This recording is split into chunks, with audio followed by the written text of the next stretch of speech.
Sarah Gallup, And I'm Sarah Romero. and we want to tell you about quirky qualities and how it can, Well, how it can boost your confidence. and how it can give you self-esteem. So, and it smells really good in here right now. We are burning a cherry mocha candle. Oh, Sarah, it smells so Oh my good. gosh, it's amazing. Actually, it's really good. And then we're both drinking some tea because who doesn't love a little cup of tea before you go to bed? It's kind of late here tonight, and we're just winding down. Yep, out here at the EMS department.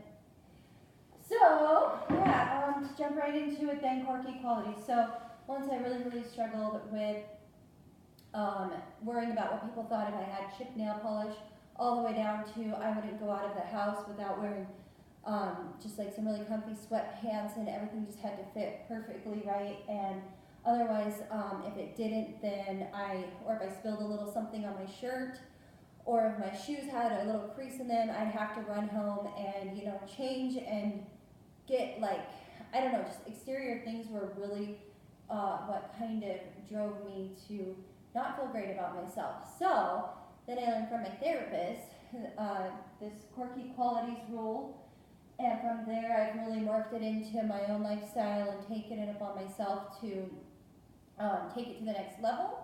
And so we'll get there after we explain to you quirky qualities. So I guess first Sarah will take it away with her quirky qualities, and then I'll tell you mine, and we'll let you know how this can relate to not caring what people think about you anymore. Right. It's about dropping the stigma of everybody thinking that you have to be what everybody else wants you to be. So we look within ourselves and find our quirky qualities. For me, that means I'm a good mom. My 12-year-old might deny that some days, but I'm a good mom. I do animal rescue. I'm empathetic, sometimes to a fault, but I think it's still a great thing. I'm a lover of all humanity and everything that makes people who they are. My daughter lovingly calls me a hippie. I am humorous and funny and compassionate, which really helps being an EMT, and I'm very caring. And most of all, I'm drug-free. I have been clean from meth for 14 years, everybody. That's my yay. So those are my core key qualities. There's so much more about me that makes me who I am, some good, some bad, but those are the best ways to describe me. Nice. Yeah, thanks, Sarah. Super nice. She's an awesome person. I love her quirky qualities. Even though I don't always relate to them all. Right? And I don't always relate to yours. Right. But that's what makes us who we are and what we like about each other. Right. Exactly. So that's how we are friends. Yeah, and that's like the next level where taking these quirky qualities is to recognize that people aren't going to have the same ones as me. I have my own DNA, as Sarah does herself, and we share similarities and acknowledge each other's differences. Right, exactly. We have enough differences that we can balance each other out. Mm-hmm. So my husband will tell you, though, that to put us both in the same room can be a bit much because we have so much fun. Exactly. So like our differences, we just acknowledge them. We don't disrespect each other's differences. Right. So adversity, diversity, it's key to this life and collaboration. Right. Yes. Exactly. And she can pick up where I maybe fail.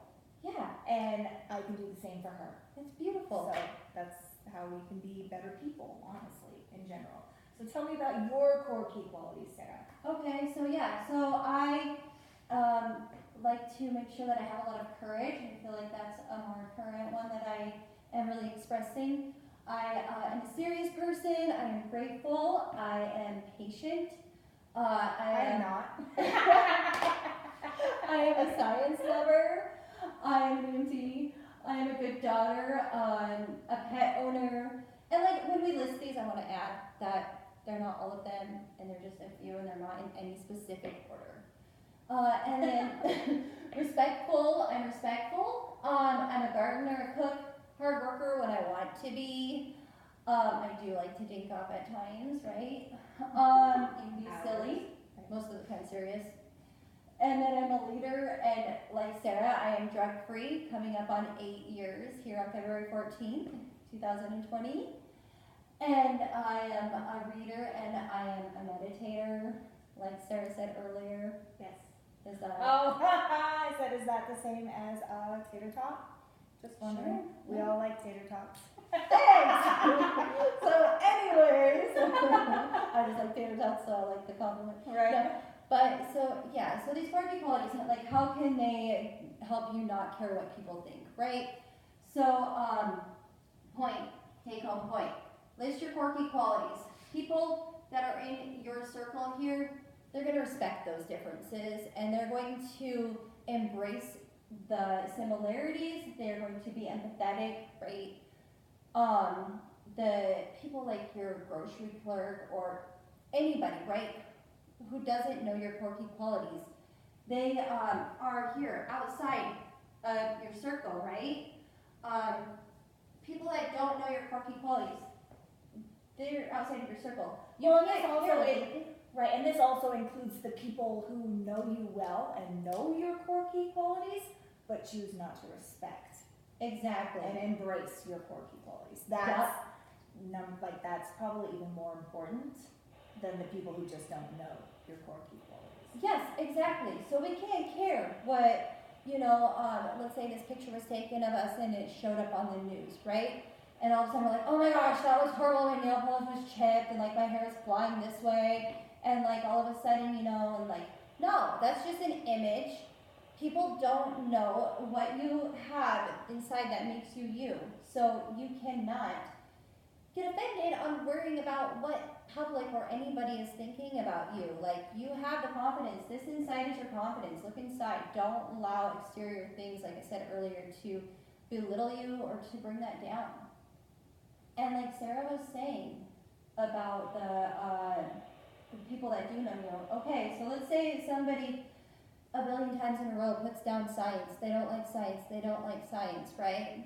All right, all of a sudden I tell them 5 billion times, hey, I like science. Would you please respect my quirky qualities and stop putting down science? Or would you stop putting down that I have a little cat hair on me, And if they don't, then I really, need to consider, are they a true friend? Do they really respect me? Do they belong in my circle?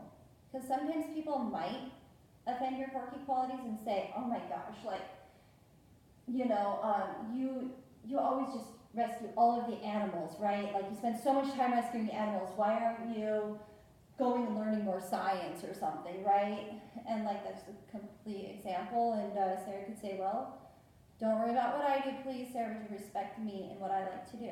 Let's say I never mention it again. She can keep me in her circle. Right. Like my husband will tell you, that's just what makes me me. and that's okay.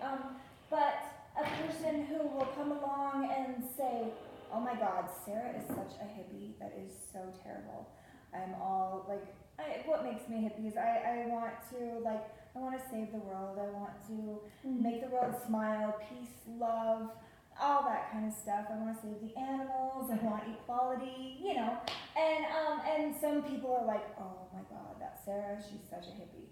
Well, you know what? If you're going to call me that in a bad way, yeah, you don't need to be in my circle. You need to understand that that's what makes me me, and I am unapologetically going to remain me. Yep, sorry, not sorry. Sorry, not sorry, right? Quote unquote. Right? Yes, exactly. And so, it's about choosing, what it comes down to is literally about choosing who you're going to allow in your circle. Not everybody deserves that spot in your life. Nope. And your circle can be huge or it can be small, and that's okay.